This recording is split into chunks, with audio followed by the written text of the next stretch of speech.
Guys, हमारे channel पर आपका स्वागत है। अगर आपको वीडियोस पसंद आ रही हैं तो प्लीज़ लाइक, कमेंट और शेयर करें।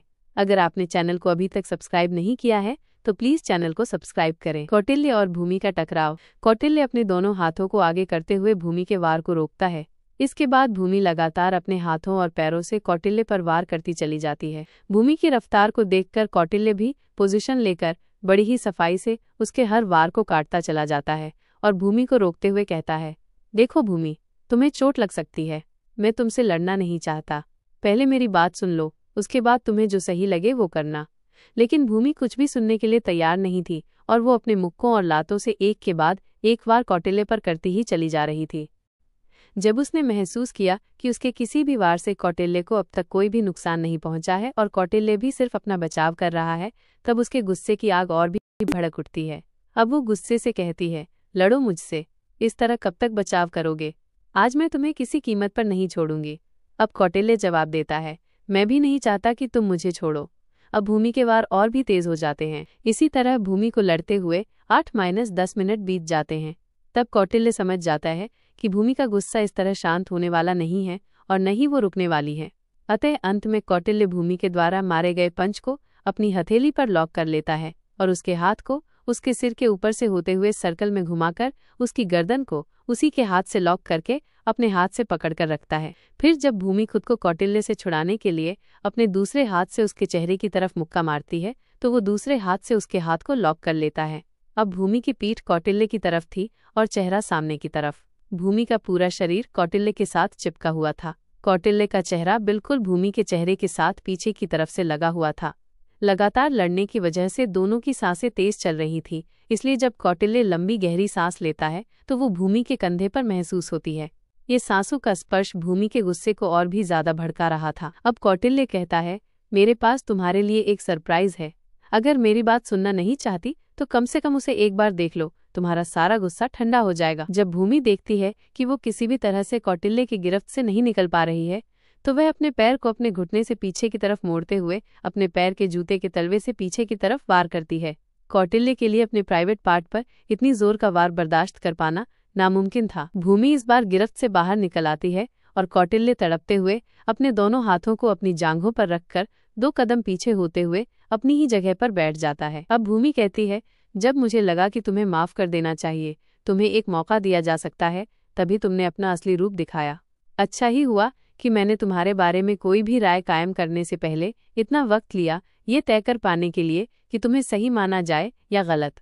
आखिर तुम्हारा सच सामने आ ही गया। कौटिल्य कुछ कहना चाहता था लेकिन एक शब्द बोलने तक की हिम्मत नहीं जुटा पा रहा था। अब भूमि आगे कहती है, आज ये किस्सा यहीं खत्म हो जाएगा, न तुम रहोगे न मेरी कश्मकश। भूमि आगे बढ़कर तेजी से कौटिल्य के चेहरे पर अपने घुटने से वार करती है, लेकिन कौटिल्य अपने दोनों हाथों को क्रॉस करके भूमि के तेज वार को अपने चेहरे पर पड़ने से रोक लेता है।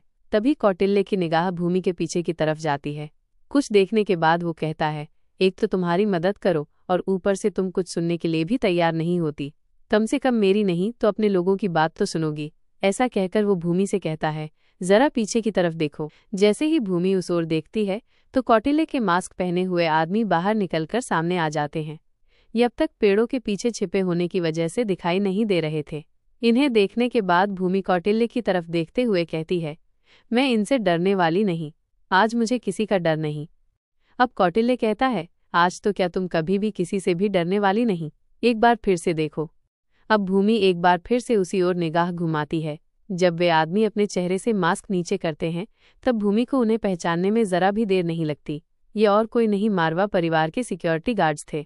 अब भूमि का शरीर एकदम ढीला पड़ जाता है। भूमि को फाइट के मोड़ से बाहर आते हुए देखकर कौटिल्य उठकर खड़ा हो जाता है। सरप्राइज और खुलासा। ठीक इसी वक्त अर्जुन सिंह और सम्मुख भी वहां आ पहुंचते हैं और सीधा जाकर कौटिल्य से गले लगते हैं। भूमि ये देखकर हैरान रह जाती है कि बजाय मेरे हालचाल पूछने और कौटिल्य को सबक सिखाने के, ये कौटिल्य के गले मिल रहे हैं। अर्जुन सिंह व सम्मुख कौटिल्य के कंधे पर थपथपाते हुए कहते हैं, वेल डन ऑफिसर कौटिल्य, तुमने साबित कर दिया कि एक हैकर का दिमाग कोई मामूली चीज नहीं है। We are proud of you. हम ये सोच भी नहीं सकते थे कि ये काम इतनी आसानी से किया जा सकता है जितनी आसानी से तुमने कर दिखाया। Great job. ये सब सुनकर भूमि उन सभी की तरफ देखने लगती है। वो समझ नहीं पा रही थी कि आखिर चल क्या रहा है। अब भूमि अपने दोनों हाथ अपनी कमर पर रखते हुए कहती है, क्या तुम सब मिलकर मेरे साथ किसी तरह का प्रैंक कर रहे हो? अगर ऐसा है तो आज मैं तुम में से किसी को भी नहीं छोड़ूंगी। भूमि की बात सुनकर अर्जुन सिंह कौटिल्य से कहता है, क्या तुमने अभी तक भूमि को अपना सरप्राइज नहीं दिखाया? अब कौटिल्य कहता है, देखना तो छोड़ दो, वो कुछ सुनने के लिए भी तैयार नहीं है। अच्छा हुआ तुम लोग यहाँ आ गए, नहीं तो ये मेरी जिंदगी का आखिरी दिन होने वाला था। मेरा मतलब आखिरी रात होने वाली थी। अब सम्मुख भूमि की तरफ देखकर कहता है, कम ऑन भूमि, माफ भी कर दो उसे। उसकी गलती इतनी बड़ी भी नहीं है और कम से कम उसे अपनी बात कहने का मौका तो दो। ये सब सुनकर भूमि के आश्चर्य का ठिकाना नहीं रहता। अब उसका एक हाथ उसकी कमर पर और दूसरा उन सभी की ओर था। अब वो कहती है, ये गोल गोल बातें छोड़कर क्या कोई मुझे ये बताएगा कि यहाँ चल क्या रहा है? कौटिल्य कहता है, मैं आपसे यही बताने की कोशिश कर रहा हूँ कि मैं तुम्हारे लिए एक सरप्राइज लेने गया था, लेकिन जब तुम कुछ सुनो तब तो पता चले। अब तुम इस बारे में कुछ मत सुनो, अच्छा होगा कि अपनी आंखों से ही देख लो। ऐसा कहकर वो भूमि का हाथ पकड़कर उसे अपने साथ ले जाने लगता है। भूमि अपने हाथ को खींचते हुए वहीं रुक जाती है और कहती है, सरप्राइज? और जो सब कुछ तुम उन लोगों से कह रहे थे उसका क्या? और सिर्फ उन्हीं से क्यों? तुमने जो पहले मुझे कहा उसका क्या जवाब है तुम्हारे पास? अब कौटिल्य कहता है, आई एम सो सॉरी, अब आओ भी प्लीज, तुम्हें सब समझ आ जाएगा। अब भूमि के चेहरे के एक्सप्रेशन बदल जाते हैं और वो हल्के गुस्से के साथ आगे बढ़ती है। कौटिल्य भूमि को वापस उसी गाड़ी के अंदर ले जाता है। फिर जहां पर उसने भूमि को बंद किया था, ठीक उसी के नीचे से एक और ढक्कन खोलता है। फिर भूमि को उसमें देखने के लिए इशारा करता है। भूमि ये कहते हुए अपने धीमे कदमों से आगे बढ़ती है। तहखाने के नीचे तहखाना। जब भूमि उसमें देखती है तो उसकी आंखें खुली की खुली रह जाती हैं। फिर वो अपनी आंखों को रगड़ती है और दोबारा से देखती है। उसके मुंह से सिर्फ इतना ही निकलता है, ये तुम्हारे पास कब? कैसे? अब भूमि गाड़ी से बाहर चली जाती है और फिर अर्जुन और सम्मुख पर भड़कते हुए कहती है, उसने मुझे कुछ नहीं बताया। कम से कम तुम्हें तो बताना चाहिए। तुम जानते भी हो ये चीज कितनी खतरनाक है। इसके साथ अकेले निपटना जानलेवा है। इस पर अर्जुन सिंह अपना एक हाथ आगे करके उसे ऊपर की तरफ घुमाते हुए अपनी गर्दन हिलाकर जवाब देता है, अभी अभी तुम जिसकी जान लेना चाहती थी, तुरंत ही उसकी जान की इतनी फिक्र होने लगी। कमाल है, कभी शोला कभी शबनम। इतना कहने के बाद वो सम्मुख की तरफ देखता है और गंभीरता के साथ पूछता है, सम्मुख, क्या तुम जानते हो कि ऐसा कब होता है? सम्मुख अर्जुन सिंह की बात सुनकर मुस्कुराने लगता है। अब भूमि को काफी एम्ब्रेस महसूस होता है। ठीक इसी वक्त अर्जुन सिंह भूमि के पास आकर उसके कंधे पर हाथ रखते हुए उसे समझाने के अंदाज में कहता है, तुम्हारी ही तरह हमें भी कुछ नहीं पता, वरना हम उसे अकेले नहीं जाने देते। जब हमें ये सब पता चला तब तक तुम पहले से बाहर जा चुकी थी। अब तक कौटिल्य भी गाड़ी से बाहर आ चुका था। अब भूमि कौटिल्य की तरफ देखकर गुस्से से लाल पीली होते हुए कहती है, मुझसे ये सब छुपाने की क्या जरूरत थी? और वो सारी बकवास क्या थी? और तुमने मेरे साथ ये सब क्यों किया? अब कौटिल्य मुस्कुराते हुए कहता है, once again I am so sorry. मेरी वजह से तुम्हें इतनी दिक्कत उठानी पड़ी, लेकिन मैंने ये सब सिर्फ इसलिए किया ताकि एक्टिंग ओरिजिनल लगे। उन लोगों को यकीन हो जाए कि मेरे पास सिर्फ मेरी जिंदगी का मकसद भूमि है। इसके अलावा मैं बाकी किसी के बारे में नहीं जानता। ये सुनकर भूमि को थोड़ा अनकंफर्टेबल फील होता है, क्योंकि उसने बिल्कुल नहीं सोचा था कि कौटिल्य सबके सामने इस तरह की कोई बात कहेगा। अब भूमि कहती है, इस कारनामे को इस तरह अंजाम देने का तुम्हारा कोई और भी मोटिव रहा होगा, अब वो भी बता दो। कौटिल्य कहता है, मोटिव बस इतना ही है कि उन्हें हर वक्त यही लगे कि मैं केवल तुम्हें किडनैप करके ले जा रहा हूँ और हम आसानी से बिना किसी मशक्कत के यहाँ से बाहर निकल सकें। सान्याल हाउस और मल्होत्रा हाउस में घटनाक्रम। ठीक इसी वक्त ऑफिसर पुनरुपम भी वहां पहुंच जाता है और वहां आकर उन सभी से कहता है, तुम सभी के यहाँ से जाने का पूरा बंदोबस्त हो गया है, तुम चाहो तो अभी निकल सकते हो। अब अर्जुन सिंह कहता है, thank you so much officer. हाँ, हमें अभी निकलना होगा यहाँ से। वापस जाने के लिए सम्मुख ने प्राइवेट जेट का बंदोबस्त किया था और परमिशन की फॉर्मेलिटीज पुनरुपम ने पूरी कर दी थी। अब पुनरुपम कौटिल्य से हाथ मिलाते हुए कहता है, ये मुझे समझ में आ गया है कि तुम लोगों के लिए कुछ भी नामुमकिन नहीं है, लेकिन फिर भी मेरी ये जानने की ख्वाहिश है कि तुमने ये सब कैसे किया। अब भूमि कहती है, हाँ, बिल्कुल सही सवाल पूछा, इसका जवाब तुम्हें डिटेल में देना होगा कौटिल्य। अब कौटिल्य हल्की सी मुस्कान के साथ कहता है, ऑफिसर, बस कुछ ही घंटों में तुम्हें सब कुछ खुद पता चल जाएगा। और फिर भूमि की तरफ देखते हुए आगे कहता है, हम इस मुद्दे पर कभी भी बात कर सकते हैं, फिलहाल हमें चलना चाहिए। अब भूमि सम्मुख की तरफ देखते हुए कहती है, तुमसे तो मैं बाद में निपटूंगी, फिलहाल के लिए बस इतना ही कहूंगी कि उस बच्चे का ध्यान रखना, वक्त मिले तो भारत आना, बाकी बातें वही करेंगे, शांभवी को साथ लाना बिल्कुल मत भूलना। इस पर सम्मुख मुस्कुराकर मजाक करते हुए कहता है, तुम शादी करो, मैं और शांभवी अटेंड करने जरूर आएंगे। अब भूमि सम्मुख को घूरती है, लेकिन बाकी सभी इधर उधर चेहरा करके अपनी मुस्कान को छुपाने लगते हैं। Sanyal house office. अनिका जैसे ही उस कमरे से बाहर निकलती है, कुछ ही कदम चलने पर उसकी ओर एक नुकीली चीज आती है। अनिका झट से एक ओर होते हुए उसे अपने हाथों की 2 उंगलियों से पीछे की तरफ से पकड़ लेती है और फिर एक कोने से चिपक जाती है। उसके बाद अपने हाथ में पकड़ी हुई इस चीज को देखती है तो पाती है कि ये 1 सेंटीमीटर लंबी पेन की नीब जैसी चीज थी। इसमें लिक्विड भरा हुआ था। बड़ी जाहिर सी बात थी कि या तो ये कोई जहरीला द्रव था अथवा बेहोशी का ड्रग। एक पिलर के पीछे खुद को सुरक्षित करते हुए वो उस जगह को ठीक से देखने लगती है। ये एक लंबी गैलरी थी जिसमें जगह जगह पर अलग अलग तरह की कलाकृतियां दीवारों पर दिखाई दे रही थीं और इन्हीं कलाकृतियों के बीच अलग अलग तरह की नक्काशियां भी थीं। इन्हीं नक्काशियों के बीच ये छुपे हुए हथियार और कैमरे थे जिन्हें देखकर उनके बारे में जाना नहीं जा सकता था। अब अनिका पूरी तरह से फंस चुकी थी। न वो आगे बढ़ सकती थी, न वापस पीछे हट सकती थी। मल्होत्रा हाउस। अब तक श्वेता घर पहुंच चुकी थी। अंजलि काफी देर से ड्राइंग हॉल में बैठकर श्वेता का इंतजार कर रही थी। अक्सर जब श्वेता को फार्मेसी पर देर हो जाती थी तो वो पहले ही अंजलि को मैसेज या कॉल से सूचना दे देती थी, लेकिन आज न तो श्वेता ने अपनी तरफ से कोई मैसेज या कॉल की थी और न ही अंजलि की कॉल पर अपना फोन उठाया था। अब अंजलि ने फार्मेसी में फोन किया तब उसे पता चला कि श्वेता देर तक वहीं पर ही रुकी हुई थी। ये जानने के बाद अंजलि वहीं ड्राइंग हॉल में बैठकर श्वेता के आने का इंतजार करने लगती है। वो जानना चाहती थी कि ऐसा भी क्या हुआ कि अंजलि को अपनी माँ की चिंता की भी सुध बुध नहीं रही। ऐसा भी कौन सा जरूरी काम उसके सिर पर आ पड़ा कि उसने कॉल भी नहीं उठाई, यहाँ तक कि वहां से निकलने के बाद भी फोन नहीं किया। जैसे ही श्वेता घर पहुंचती है, अंजलि अपनी जगह से उठ खड़ी होती है और श्वेता के पास पहुंच जाती है। ध्यान से श्वेता के चेहरे की तरफ देखने पर वो आसानी से महसूस कर पाती है कि श्वेता काफी परेशान है। हालांकि श्वेता ने काफी कोशिश की कि वो अपने चेहरे के भाव को छुपा सके, लेकिन अपनी माँ से अपने मन की हालत को छुपाने में नाकामयाब रहती है। अब अंजलि श्वेता से सीधे सीधे कुछ नहीं पूछती। पहले उसके सिर पर अपना हाथ रखती है और फिर मुस्कुराकर बड़े ही प्यार से कहती है, क्या हुआ? तुम काफी परेशान लग रही हो। मैं कब से तुम्हारा इंतजार कर रही थी। न कोई फोन न कोई मैसेज। तुम लोगों की यही हरकतें रही तो किसी दिन हार्ट अटैक आ जाएगा मुझे। क्या इन सब हरकतों के लिए क्रिस पहले ही कम था कि अब तुम भी अपने भाई के नक्शे कदम पर चल पड़ी हो? इससे पहले कि अंजलि अपनी मीठी शिकायतों को और आगे बढ़ाती, श्वेता झट से अंजलि के गले लग जाती है और श्वेता की आंखों से गंगा जमुना बहने लगती है। अंजलि श्वेता को अपनी ममतामयी बाहों में भर लेती है और उसे तुरंत कुछ नहीं पूछती। कुछ ही देर में ये बहाव फूट फूट कर रोने में बदल जाता है। अंजलि ऊपर से खुद को काफी मजबूत दिखाती है, लेकिन अंदर ही अंदर माँ का दिल टूटने लगता है। अपने ही बच्चे को इस तरह बाहों में बिखरते देखकर एक माँ पर क्या बीतती है वो उसे जता नहीं सकती, लेकिन उस तकलीफ से भी कहीं ज्यादा तकलीफ महसूस करती है जो उसकी औलाद महसूस कर रही होती है। अंजलि का बस चलता तो जन्नत की खुशियाँ श्वेता की झोली में रख देती, लेकिन इस वक्त तो ये भी नहीं जानती कि श्वेता को क्या हुआ है। लेकिन फिर भी उसने अनुमान लगा लिया था कि हो न हो ये मामला लक्ष्य से ही जुड़ा होगा। अंजलि प्यार से श्वेता के सिर पर हाथ फिराने लगती है। अब श्वेता और भी ज्यादा कसकर अंजलि को पकड़ लेती है। जब अंजलि देखती है कि श्वेता का रोना किसी भी तरह से काबू में नहीं आ रहा है तो वो उसकी कमर को सहलाती है और फिर उसे खुद से अलग करते हुए वहां रखे हुए सोफों के पास ले जाकर बिठा लेती है। फिर टेबल पर रखे हुए ग्लास में पानी लेकर उसे देते हुए कहती है, अब शांत हो जाओ। क्या हो गया है तुम्हें? मेरी बहादुर बेटी इस तरह से फूट फूट कर रोएगी तो उसकी मुसीबतें कम होने की जगह बढ़ जाएंगी। इस तरह रोने से मुसीबत का हौसला बढ़ता है और सामना करने से मुसीबत खत्म होती है। अब श्वेता किसी तरह अपने रोने पर काबू पाती है, लेकिन उसकी सिसकियां अभी भी बंद नहीं होती। अंजलि उसे शांत करने और समझाने के लिए कहती है, अब बस भी करो, मुझे बिल्कुल अच्छा नहीं लगेगा अगर मेरी बहादुर बेटी की तबीयत रो रो कर खराब हो जाएगी। अब तबीयत खराब होने के लिए भी कोई जायज़ वजह होनी चाहिए। फिर अपनी गर्दन को हिलाकर श्वेता की आंखों में देखते हुए कहती है, वैसे अगर कोई जायज़ वजह नहीं भी है तब भी तुम मुझे बता सकती हो।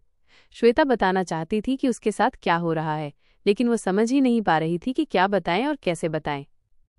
इसके अलावा उसके मन में अजीब सी शांति और खामोशी घर कर रही थी। उसे ऐसा महसूस हो रहा था जैसे कि वो कुछ कहना ही नहीं चाहती। श्वेता अपना चेहरा नीचे कर लेती है। अब अंजलि अपनी जगह से उठती है और उसके सिर पर हाथ रखने के बाद कहती है, थोड़ा कुछ खा लो, पेट भरा होगा तो दिमाग फैसला लेने में तुम्हारी मदद करेगा और साथ साथ हम कुछ बातें भी कर लेंगे। शायद उससे तुम्हारा मूड कुछ चेंज हो जाए, फिर तुम बता पाओ कि क्या हुआ है। वैसे कोई जबरदस्ती नहीं है, पर तुम बताओगी तो मुझे अच्छा लगेगा। ऐसा कहकर वो श्वेता के साथ डिनर टेबल के साथ रखी हुई कुर्सियों पर बैठ जाती है और अपने हाथों से अपनी बेटी को खाना खिलाना शुरू करती है।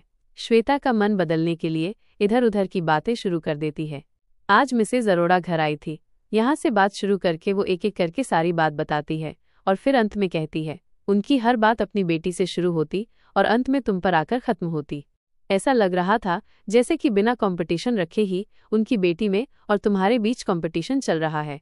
फिर हंसकर आगे कहती है, एक बात तो है कि मिसेज अरोड़ा तुम्हें बहुत पसंद करती हैं, लेकिन ये तय है कि जिस दिन उनकी बेटी तुम्हें मिलेगी तो जरूर शिकायत करेगी। मुझे तो लगता है उसने मन ही मन इस दुनिया की अपनी सबसे बड़ी दुश्मन तुम्हें घोषित कर दिया होगा। अंजलि महसूस करती है कि अब तक श्वेता सामान्य हो गई थी।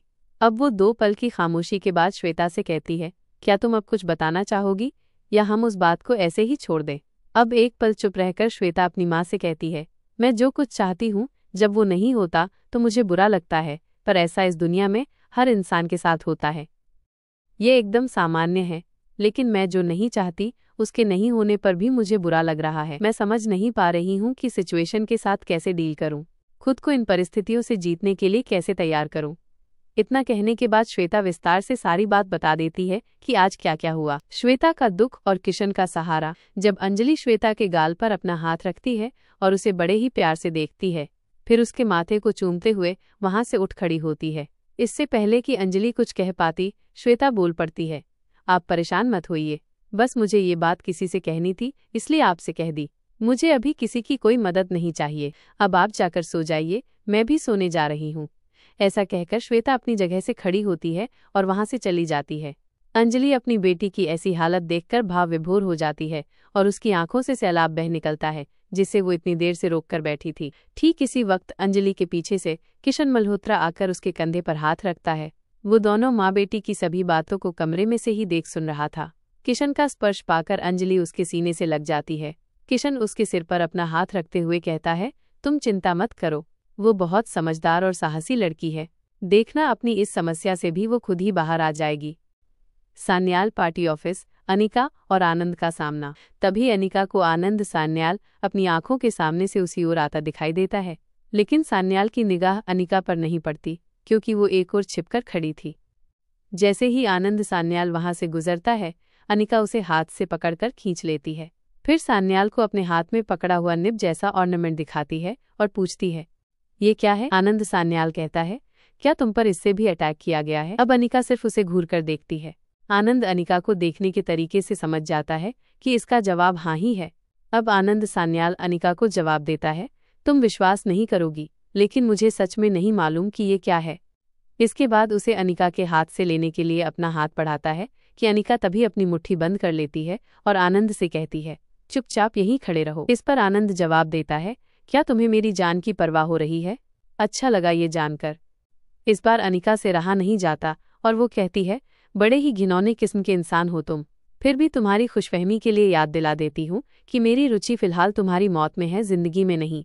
अगर वो इन्फॉर्मेशन मुझे तुमसे नहीं चाहिए होती तो अब तक कब का तुम अपनी सांसें छोड़ चुके होते। इस पर आनंद मुस्कुराता है और कहता है, मुझे तुम्हारी हर चाहत मंजूर है, ये मैं पहले ही बता चुका हूँ, फिर से याद दिला देता हूँ। फिर एक सेकंड रुककर वो दोबारा कहता है, वैसे मुझे नहीं लगता कि ये अटैक मुझ पर हो रहे हैं, इसलिए मैं इस हाउस से बाहर जा सकता हूँ। तुम चाहो तो मुझे अपनी ढाल बनाकर यहाँ से बाहर निकल सकती हो। अनिका खामोश होकर कुछ सोचने लगती है कि तभी एक पल खामोश रहने के बाद आनंद सान्याल कुछ सोचने के अंदाज में आगे कहता है, मुझे नहीं लगता कि अभी तक उन्होंने तुम्हारा चेहरा देखा है। अगर देखा होता तो शायद वो तुम पर गोलियों से वार नहीं करते। आनंद सान्याल की बात सुनकर अनिका उसकी ओर देखती है, फिर कुछ सोचकर कहती है, अपने कमरे में वापस चलो। इससे पहले कि आनंद सान्याल कोई जवाब देता अथवा आनाकानी करता, अनिका उसे गर्दन के पीछे की तरफ से कॉलर से पकड़ते हुए वापस उसी के कमरे की तरफ चली जाती है। आनंद सान्याल अनिका की पावर के बारे में काफी कुछ सुन चुका था, लेकिन उसकी मजबूत पकड़ देखकर आज उसे इसका अनुमान भी अच्छी तरह हो गया। नाजुक सी दिखने वाली लड़की मानो लोहे की बनी थी। कमरे में पहुंचने के बाद वो सान्याल को धक्का दे देती है और कमरे के दरवाजे को ठीक से बंद कर देती है। वहां पहुंचने के बाद आनंद सान्याल कहता है, क्या तुम्हें मेरा कमरा इतना पसंद आया कि यहाँ से बाहर निकलने की जगह पर तुम वापस यहीं आ गई हो, वो भी मुझे साथ लेकर। अनिका बड़े ही गंदे एक्सप्रेशन देती है, जैसे कि उसे आनंद की हर एक बात के बदले में उसे जान से मार देने का मन कर रहा हो, लेकिन वो अपने गुस्से पर काबू रखती है और उससे कहती है, अपना लैपटॉप लेकर आओ। आनंद सान्याल बिना एक शब्द कहे इस कमरे के कोने में रखी हुई एक टेबल की दराज से लैपटॉप निकालता है और अनिका की तरफ बढ़ा देता है। अनिका उसे ओपन करती है कि तभी आनंद कहता है, इसमें कुछ भी सीक्रेट नहीं है जिससे तुम्हारी कोई मदद हो सके। लाओ, मैं इसका पासवर्ड डालकर लॉक खोल देता हूँ। लेकिन अनिका किसी भी बात पर कोई ध्यान नहीं देती और लगातार अनिका की उंगलियां उसके कीपैड पर तेजी से चलती हुई दिखाई देती हैं।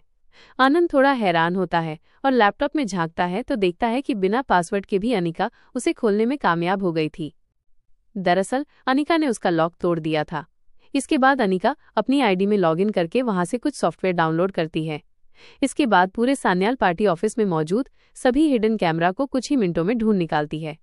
फिर उन सभी का एक्सेस अपने हाथ में ले लेती है। जहां एक ओर अनिका अपने काम को अंजाम दे रही थी, वहीं आनंद का ध्यान इसी बात से हटकर कहीं और भी भटक रहा था। आनंद सान्याल के दिमाग में अभी भी यही सवाल गूंज रहा था कि अगर उन्होंने अनिका का चेहरा देखा है तो फिर उस पर अटैक क्यों, और अगर उसका चेहरा नहीं देखा है तब भी ऐसा जानलेवा हमला क्यों। अगर वो उसे कोई और समझकर मारना ही चाहते थे तो मेरे कमरे से बाहर जाने का भी इंतजार कर सकते थे। उसे मारने की इतनी जल्दबाजी क्यों? ऐसा क्या हो सकता है? क्या माँ साहिब की तरफ से जारी किया गया कोई ऐसा फरमान तो नहीं जिसकी मुझे जानकारी ही न हो? क्या सच में वो अनिका की जान लेना चाहते हैं? क्या उनके पास अनिका का कोई विकल्प मौजूद है, या फिर ऐसी कोई जानकारी उनके पास है जिसकी वजह से अब उन्हें अनिका की जरूरत ही नहीं रह गई है? इधर आनंद सान्याल अपनी उधेड़ बुन में था, वहीं अनिका इस वक्त पूरे हाउस में मौजूद चप्पे चप्पे को देख रही थी। ये कैमरे हाउस के अंदर ही नहीं, बाहर भी कई जगह पर काम कर रहे थे। अनिका देख पाती है कि वो जिस रास्ते से आई थी उस पूरे रास्ते में भी एक पॉइंट ऐसा था जहां से अनिका को आते हुए देखा गया होगा। अनिका वीडियो की स्टोरेज में जाकर चेक करती है कि ये लोग उसे पहचान चुके हैं अथवा नहीं, उसका चेहरा कैप्चर हुआ है अथवा नहीं। सब कुछ ठीक तरीके से देख लेने के बाद वो पूरे कैमरा सर्विलांस को हैक करके उसके सॉफ्टवेयर को इस तरह से डिस्ट्रॉय कर देती है कि अब वो मात्र जगह जगह छिपे हुए खिलौने के और कुछ नहीं रह गए थे। लेकिन खेल अभी खत्म नहीं हुआ था, ये तो शुरुआत थी। अनिका के सामने सबसे बड़ा चैलेंज यही था कि अब वो अपनी हकीकत को इन दीवारों के घेरे से बाहर जाने से कैसे रोकेगी। अनिका ध्यान से सुनती है तो ये अनुमान लगा पाती है कि कुछ पैरों की आहट हो रही है जो कि उन्हीं के कमरे की तरफ बढ़ रहे हैं। अब अनिका आनंद सान्याल को इशारा करती है कि वो सामने से हटकर दरवाजे की दीवार से चिपक कर खड़ा हो जाए। जाहिर सी बात थी कि अंदर आने के लिए वो लोग दरवाजे को तोड़ने के लिए हथियारों का प्रयोग कर सकते थे। ऐसी स्थिति में जो भी दरवाजे के सामने होता उसकी जान पर बनाना स्वाभाविक था। दरवाजे के एक ओर आनंद सान्याल खड़ा था तो दूसरी तरफ दीवार के पास जाकर अनिका खड़ी हो जाती है और फिर आनंद सान्याल से कहती है, अब कुछ कहना चाहोगे या तुम्हें ये तय कर पाने के लिए और भी नज़ारे देखने हैं कि तुम्हारे अपने ही हाउस में तुम्हारे अपने लोग कौन हैं और पराये कौन? अब आनंद सान्याल जवाब देता है, नहीं, मुझे किसी भी तरह के वक्त की जरूरत नहीं, लेकिन इसमें कहने जैसा भी कुछ नहीं बचा क्योंकि अब किसी पर भी भरोसा नहीं किया जा सकता। मैं बस इतना बता सकता हूँ कि इस पार्टी हाउस के बाहर कम से कम 12 से 15 स्त्रियां हैं जो यहाँ आने जाने वालों पर निगाह बनाए रखती हैं। मुझे पूरा यकीन है कि वक्त पड़ने पर उन्हें अंदर आने में भी देर नहीं लगेगी। अब अनिका आनंद को बीच में ही रोकते हुए कहती है, तुम्हारे कहने का मतलब है वही घूंघट-पोश स्त्रियां? आनंद सान्याल जवाब देता है, हाँ। अब अनिका हल्की सी तिरछी मुस्कान के साथ आगे कहती है, अच्छा है, खेलने में मजा आएगा, तुम आगे बताओ। इसके बाद अपनी बात को आगे बढ़ाते हुए आनंद सान्याल बताता है, जहां तक मेरे इस पार्टी हाउस के अंदर रहने वाले अपने साथियों की बात की जाए तो लगभग 30 से 35 लोग हैं जो हर वक्त यहीं रहते हैं। इसमें सुरक्षाकर्मी, सफाई कर्मी, माली और बावर्ची अलग से हैं। करीब 10 से 15 लोग ये भी होंगे जो हर वक्त यहीं पार्टी ऑफिस में मौजूद रहते हैं। आनंद की बात को सुनने के बाद अनिका मन ही मन कहती है, पार्टी ऑफिस है या धर्मशाला? अनिका अपने मन में विचार कर ही रही थी कि तभी आनंद सान्याल कहता है, मैं खुद नहीं समझ पा रहा हूँ कि अब कैसे पता चलेगा कि किससे लड़ना है और किसे छोड़ना है। मेरा मतलब है कि कौन मेरा अपना है और कौन पराया। मैं खुद भी अब ये सोचने समझने की स्थिति में नहीं हूँ। ये एकदम स्पष्ट था कि दुश्मन ने इस तरह की तैयारी पार्टी ऑफिस में की थी। वो पार्टी ऑफिस में रहने वाले लोगों की जानकारी के बिना कर पाना नामुमकिन था। ये जाल बिछाने के लिए निश्चित तौर पर यहाँ के लोगों की मदद ली गई होगी। दुश्मन की इस तरह की मदद सिर्फ वही कर सकता है जिस पर आनंद सान्याल ने भरोसा किया हो। आनंद सान्याल के भरोसे के कारण ही बाकी लोग भी उस पर उतना ही विश्वास करते होंगे। इससे भी ज्यादा जाहिर बात ये थी कि जो भी लोग पार्टी ऑफिस के अंदर रहते थे वो सभी कम या ज्यादा आनंद सान्याल के उपयोगी और विश्वास पात्र लोग ही थे। लड़ाई का आगाज अब तक कमरे के दरवाजे पर शोर बढ़ चुका था। ये शोर दरवाजे से अंदर आने की कोशिश का था। अनिका जानती थी कि अगर वो सीधे सीधे ये दरवाजा नहीं खोल पाए तो हथियारों की मदद से दरवाजे के लॉक को बाहर की तरफ से तोड़कर अंदर आएंगे। इसलिए वो आनंद सान्याल को इशारा करती है कि अपनी तरफ से दरवाजे के लॉक को खोल दे। आनंद अपनी गर्दन हाँ में हिलाता है, फिर दरवाजे के लॉक को खोलकर वापस पीछे हटकर दीवार से चिपककर खड़ा हो जाता है। जैसे ही इस बार वो लोग दरवाजे में धक्का मारते हैं, दरवाजा खुल जाता है और सभी का बैलेंस बिगड़ने की वजह से ये धक्का मारते हुए लोग एक दूसरे के ऊपर आ गिरते हैं। बाहर मौजूद ये लोग संख्या में 5 थे, जिनमें से 3 अब जमीन पर गिरे हुए थे और 2 वो थे जो उनके पीछे पीछे अंदर आते हैं। जब उन दोनों को कमरे में कोई दिखाई नहीं देता तो वो दोनों चारों ओर घूमकर देखते हैं। तभी अनिका इतनी तेजी से उन पर वार करती है कि वो समझ भी नहीं पाते कि उनके साथ क्या हुआ। एक की गर्दन पर अनिका के पैर और दूसरे की गर्दन पर अनिका के हाथ ने ऐसा वार किया था कि दोनों एक ही बार में जमीन पर गिरकर ढेर हो जाते हैं। एक ही पल में वो दोनों नर्कवासी हो चुके थे। अब इससे पहले कि जमीन पर पड़े हुए वो 3 लोग उठकर खड़े हो पाएं, अनिका उछलकर उनकी छाती पर कूद पड़ती है। उनमें से 2 के दिल की धड़कन अनिका के घुटनों की मार की वजह से और तीसरे की दिल की धड़कन अनिका के तेज मुक्के की वजह से रुक जाती है। उन 5 में से किसी को भी इतना मौका नहीं मिल पाता कि वो अपने हथियार का इस्तेमाल कर पाते। अब अनिका अपनी जगह से उठ खड़ी होती है और आनंद की तरफ देखते हुए कहती है, तुम्हें पूरा यकीन है ना कि इस घर के अंदर ज्यादा से ज्यादा 50 लोग ही मौजूद